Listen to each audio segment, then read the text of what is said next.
outside of one of these places that has all the orange lettering, and I need to get some RV antifreeze, some of that non-toxic bright pink stuff.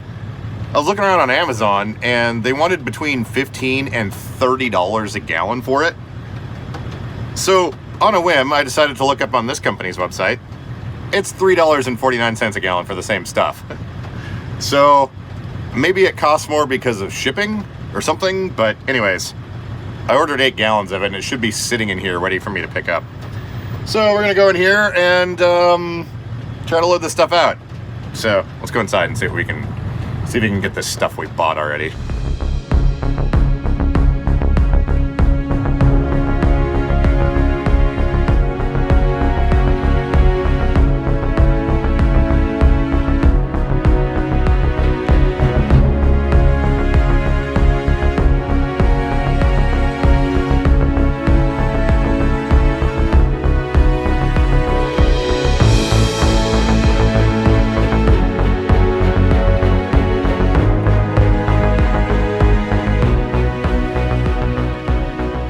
Okay, made it in and out of Home Depot in one piece.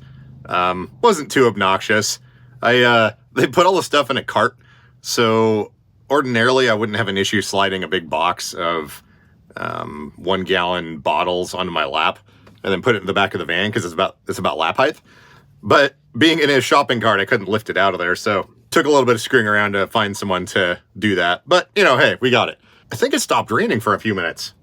So here we have our jugs of bright pink non-toxic RV antifreeze or whatever.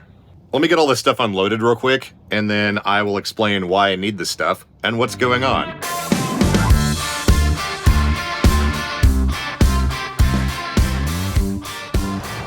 Welcome to the plumbing bay.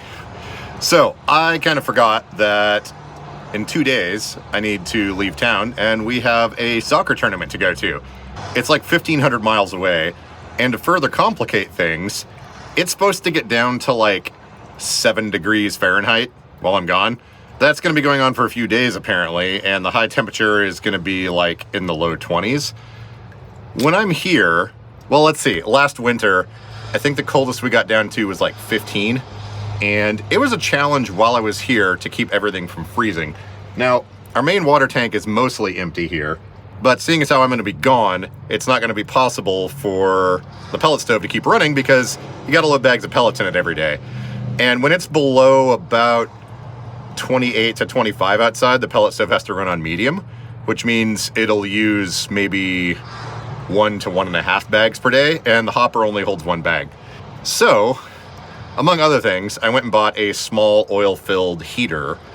It's one that can run on a low power setting of 600 watts because my grid feed here is kind of limited, and I still have to run the fridge and other stuff in here. So what I decided to do, we've got the water heater here, and I've got it mostly drained, but because the outputs are on the top, what I'm going to do is dump a bunch of this pink RV coolant into this main tank.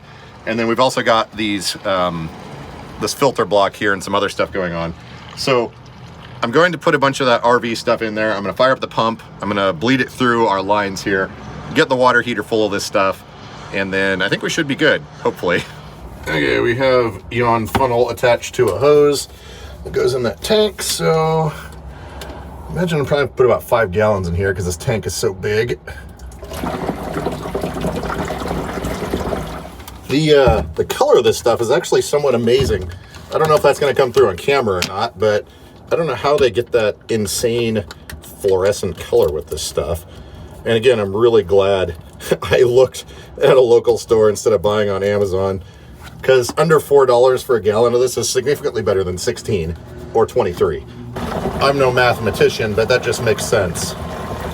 And also, to be completely honest, under $4 per gallon of this stuff is actually not a bad price for just these plastic jugs. At one point I was looking around to buy some of these things, and I think the cheapest I could find if I bought like 500 of them were now being about $2 each. So we get the liquid inside and then we get the jugs as well. I mean, assuming we're going to use it for non-potable stuff. Actually, let's see here. It says non-toxic. Doesn't mean you should drink it though, obviously. It's not concentrate. Safe for incidental contact. Yeah, anyways, seems to be some stuff. And just for the record here, my plan was never to use this freshwater tank for potable water, like for drinking and stuff. Simply because, well, I don't know, reasons. I'll eventually probably put a UV sterilization system in here. But for right now, this is just going to be for like the shower, dishwasher, washing machine, once I get that, and the sink and stuff. The plan has always been to keep my own separate supply of drinkable water. Hence that, you know, big reverse osmosis water filter thing we got a couple months ago or whenever that was. Okay, we've got 4 gallons in here now. Trying to prop this up so it doesn't drip too much. There we go. We got 4 gallons in there now. It's a little bit diluted. Whoops. I think there was maybe a couple gallons in there already. But this stuff is rated to -50 and we're not going that low. So I think a little bit of dilution should be fine. Our level is over the input for the pump system here. So let's see. Do I remember how to operate all this? Yeah, let's just get this funnel off of here. There we go. So I think it's this switch here. Yeah. There we go. You can see that's turning pink. Now there's a crap load of air in the system. So what I'm going to do now is grab one of these empty jugs and we're going to purge through both of these lines. Oh, there we go, wide angle. We're going to purge through both of these lines. This one comes out of the water heater. This one kind of bypasses the water heater right there. So we're going to pump enough of this through so that this starts changing color or whatever.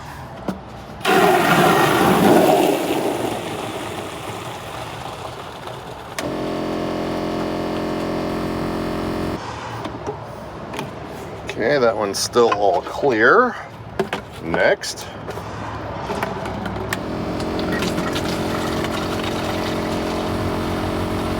There we go, starting to see a bit of color now.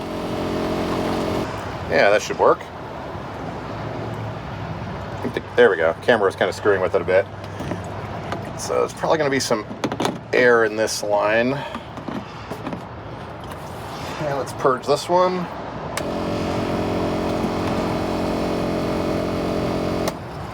There we go.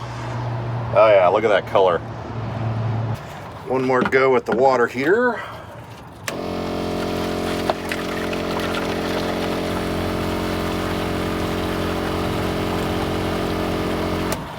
All right, we're gonna call that good.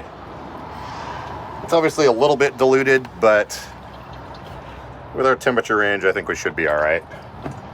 And then the plan also is I'm going to dump the toilet tanks and I'm just gonna leave those empty.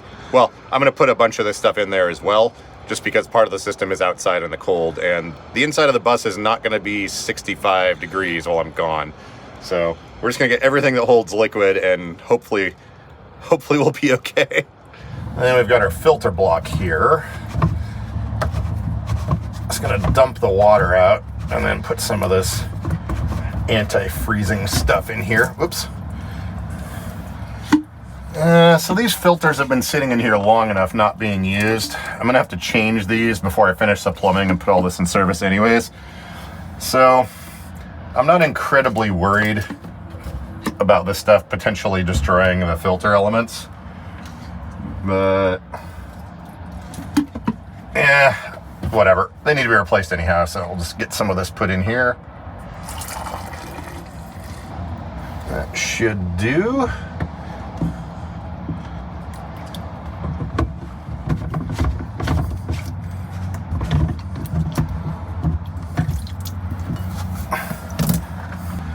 Yeah, look at that filter.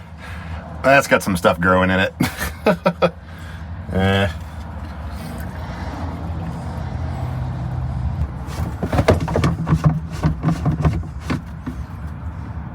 Okay, I think we should be good down here. This line is already going to be drained back. Let me make sure that's all good. Oh, yep, we're getting just a little bit draining through here, so I think we should be all right. Kinked hose. All right, well, that'll do.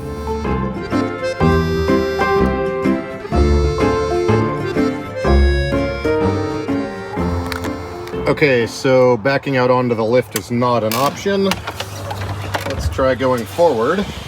That's the problem with this lift, is that bridge plate gets in the way. Ooh. Yeah, no dice there either. Okay, let's see if we can do it this way. Get the chair onto the lift, then transfer into the chair.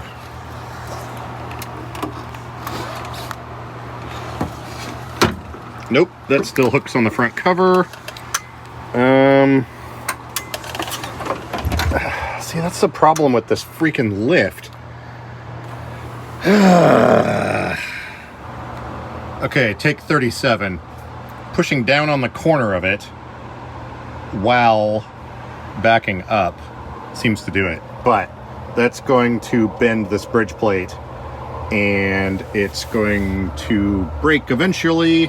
I think this is a good use for a baseball bat, actually. Yeah, see, I need to redo the entry on this thing because the lift doesn't quite go high enough. And there's this little lip right here. So I think if I was able to cut that lip out, maybe. But then also part of the mechanism, I don't know if you can see right there, is sort of digging into the molding that goes around outside the door. That's when I wish I had a house. Yeah, I really think we can just ditch this bridge plate. This whole mechanism, these springs. Then we can unbolt this piece right here. That's sort of a thing to protect the edge of the aluminum. And then all we need to do is get a piece of metal that maybe comes out about yay far and drill and bolt that on there. Yeah, I think that's going to be our solution. Just because the way this was put together and we've got this edge here and everything. Yeah, and I mean, this weather stripping is not like designed to do what it's doing anyways. So yeah, I think that's going to be the way to go. We'll have to see how thick it is. We're only going to be maybe a couple inches out, but we still don't want it flexing. Yeah, I think we're going to do that.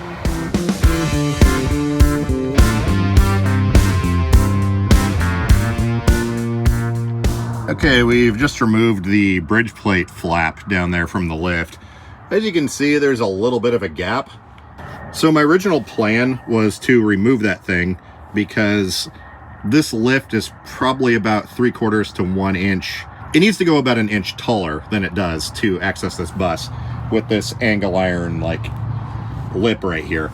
And because of that, that thing rocks up and down and gets caught under any chair that's not a front wheel drive.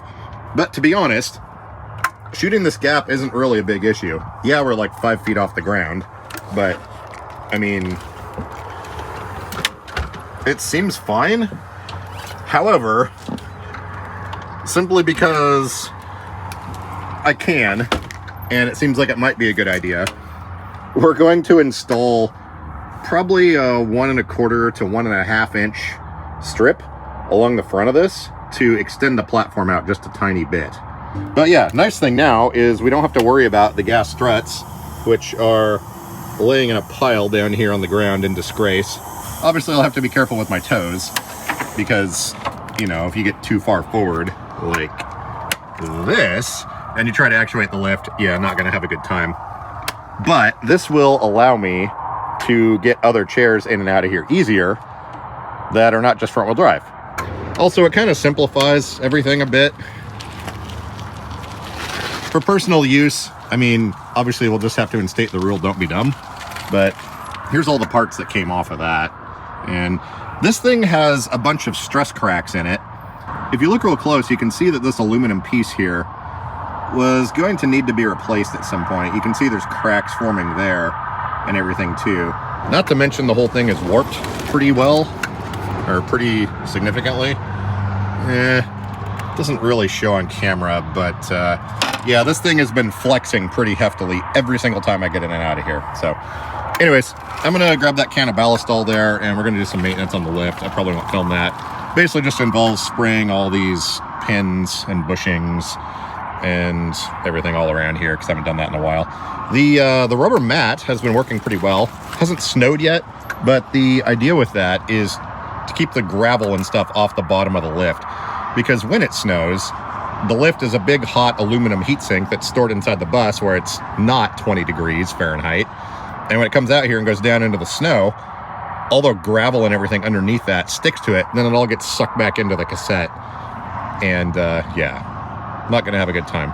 So anyways, we're experimenting. I might run down to one of the usual scumbags and see if I can get a piece of flat bar, but I'm gonna take some measurements right now and drink some coffee.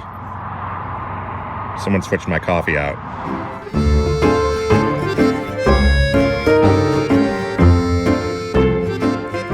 Back to current day. As you can see here, we have no bridge plate. It's a little bit dirty because, well, gravel, mud. It drives me insane that everything's constantly covered in dirt and stuff's tracked in here, but I can't really do anything about it. Anyways, this seems to be working fine. I have not put that spacer on there. It looks wider on camera than it is, but I've gotten in and out of here with the Amy systems, with the Stretto, with the F3. I've not had an issue at all. I always back straight onto it, and I've never gotten my caster wheels caught there. So I'm probably just gonna leave it like it is for now. I've got other things I need to finish in here, like, I don't know, the shower and the rest of the plumbing. So I think now that this has been working reliably for a few weeks, I'm just gonna leave it the way it is. Yeah. There, I'll show this in action one more time. Just gotta make sure my caster wheels are flipped around and they don't flip while I'm going over the transition, but yeah, it's not a problem. In and out, no big deal. No more bending, breaking metal noises. Don't have to worry about the flap ripping covers off of chairs and everything. And it's only me living in this thing. If this was being used for transportation or something like commercial, obviously that's a no-go. But it's mine. I know how it works. We'll just think of it like one of those old 1960s or 70s fans. You know those ones that sort of have a token wire mesh around the blades, but you can still very clearly get your fingers in there on the blades? I know I always say it, but just don't be dumb, and we're good. Pellet stove noises. Anyone remember those from last winter? So what I'm gonna do, since I'm not gonna be here, this thing only holds like 40 pounds of pellets, and when it gets below 20, 25 outside, this thing's gonna take at least one bag per day. And since I'm not gonna be here, yeah, we grabbed one of these guys. This is the, it's kind of dark. Hang on here. Is that lighter? I can't tell. This is one of the ubiquitous oil-filled Polonius electric heaters, and it's got 3 different power levels. It's 600, 900, and 1500 watts. The way my grid feed here is set up, I can only pull sustained about 1300 watts, and that's kind of pushing things. And we've got the fridge and stuff back here. I'll turn off the ice maker while I'm gone. I guess really just the fridge. Oh, and the battery charger and some other stuff. We do have the solar up top, but running this thing at the 600 watt level, I've been testing it over the last couple of nights. When it's 38 outside, it's about 50 in here. When it starts getting colder, I think this thing's only going to be able to maintain maybe a 10 to 15 degree temperature rise. So I don't know. I've got it set up on a smart switch, and I have a camera that I can set up in here while I'm gone to keep an eye on things. And also I'm gonna have some people stopping by, you know, to look at stuff or whatever. But these things are relatively safe. I've used them over the years. It's got overheat and tip over protection. And I'm actually gonna screw a bracket down to this board here, and it's gonna be out here in the middle away from everything. I don't think it's gonna, I don't know. I don't know if this thing's gonna keep it above freezing in here or not, but if it gets really, really cold, we do have a little bit of runtime on this, and I can fire this up remotely. And I'm gonna top this off before I leave. So, I don't know. I mean, realistically, I think it could freeze in here and be okay. Oh, I do have a whole bunch of water bottles back there. I should probably make sure any liquid stuff is stored somewhere else. I don't know. There's one of those problems with living in something that's not designed to be a house. it takes a little bit of screwing around to take care of some stuff or whatever. I don't know. I'm bumbling. Anyways, let's go outside. We got some stuff to do out there. Here in about an hour or so, a friend's going to be stopping by with his helper, and we have this dark blue water line here. This is my water feed, but since we're running on a well and my feed comes from over there, it's all above ground. When it's freezing outside, we have to turn that off, and it's been off now for about a month or so. Unfortunately, I can't get to that because there's some big river rock over there, and none of my chairs can handle that. So, friend's coming over with one of his helpers. They're going to get that hooked up long enough for me to get the tanks serviced here. The basic setup is this green hose here comes out of the macerator pump and from the bottom of the tank right there. And that processes everything and pumps it into this garden hose. And then it goes over here to my septic connection. Then this red hose here, I open this little ventilation flap in the bathroom. I put that hose through there, and that is the fresh water that I can use to rinse down the tank. It takes a couple of cleaning cycles. But emptying this big 65-gallon tank takes maybe 3 to 4 minutes, something like that. And then I fill it and flush it a few times. So we'll be able to get all that done here in a little bit. And then we'll dump in the rest of the antifreeze stuff that I have, and we should be good. But yeah, this green hose basically just comes over here, and then that's my septic connection right there. Then our water feed goes temporarily underground, and then over there it's above ground again and connects to where the water in the well is. I typically only need to service or dump that tank maybe once a month or something like that. It's been a little over that, and it's been needing to be done anyways, but it's a good excuse. It's gonna get cold. I normally keep it between about 58 and 65 degrees in there when I'm here, and that's enough to let heat kind of bleed through and keep that from freezing and whatnot. Also, the chemicals I use, I couldn't get a straight answer out of the manufacturer, but I think they have some antifreeze properties, but I'm not sure. So to be safe and to keep from ruining that pump and everything, we're just gonna do it this way.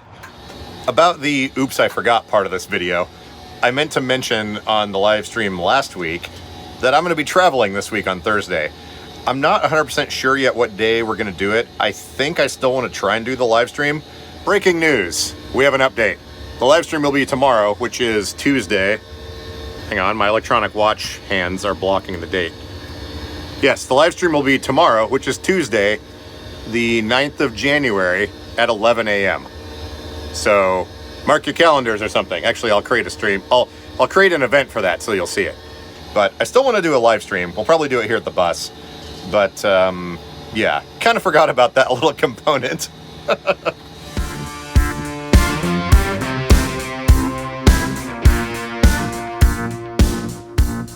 Fast forward to 3 hours later. It's like 7 o'clock. We got the tanks emptied on the bus, but every conceivable thing that could have gone wrong went wrong. It's done now, and I've learned a lesson. All I'm going to say about all of that is the RV toilet paper that Amazon sells, at least the stuff I bought, does not biodegrade. Yeah. Anyways, it took 3 hours, a trip to the hardware store, and we'll just leave it at that. Oh man. At least now I know the way I built that system. Everything comes apart pretty easy, and it's easy to take care of issues, but yeah. There's that. Okay, I think we're gonna call that good. Everything's officially winterized in here. Should be able to let it get down to freezing temps, and I think we should be okay. I need to go get some food and pick up a few more bags of pellets, and yeah, I think we'll call that good. We'll see you on the live stream tomorrow. Remember, Tuesday, 11 a.m. Pacific. Thanks for watching.